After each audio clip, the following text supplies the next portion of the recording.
À mes 17 ans et demi, dans l'année du bac, dans mon lycée, je rencontre une personne qui m'invite à une assemblée fraternelle de louanges pour Jésus. J'y vais sans aucune conviction, histoire de m'aérer et changer d'air.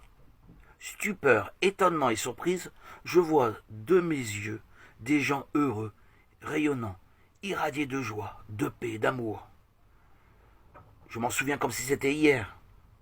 Je croyais avoir atterri dans une autre planète, un monde inconnu. J'étais choqué.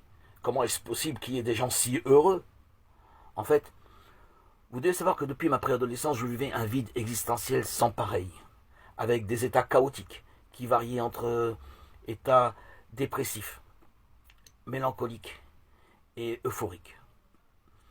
Plus tard, on m'a diagnostiqué bipolaire, maladie invisible qui a pollué mon existence pendant plus de 34 ans.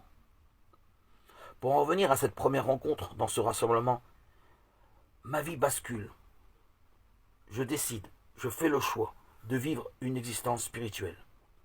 Juif de par ma naissance, j'entreprends d'entrer dans la grande école talmudique d'Aix-les-Bains, d'étudier au Codel, lieu d'études. 2 ans plus tard, j'entreprends d'étudier à l'école talmudique de Mehacharim, le quartier orthodoxe, ultra-orthodoxe au centre de Jérusalem. Puis, avec les années, je prends de l'âge, je suis fatigué. Je rentre en France. Je fais une dernière école religieuse talmudique, celle de Brunois, l'école Lubavitch.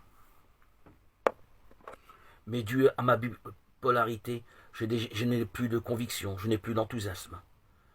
Je poursuis toujours mes prières, mais il me manque l'essentiel, la substance, la vitalité que j'ai trouvée ces gens animés de l'esprit de vie à mes 17 ans et demi. Je suis toujours triste, malheureux, dépressif à cette époque.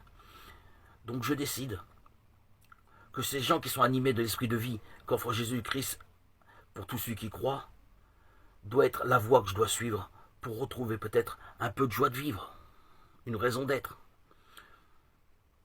Donc j'entreprends secrètement de lire l'Évangile et je maintiens dans le secret de mon cœur mon amour pour Jésus, pour la parole.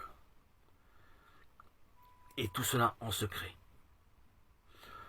Marié depuis 28 ans, père et grand-père, je poursuivais ma vie dans mon judaïsme de manière tout à fait banale, dans une existence qui alterne entre hospitalisations nombreuses et médicaments à ne plus en finir, dû à cette maladie qu'on appelle la bipolarité.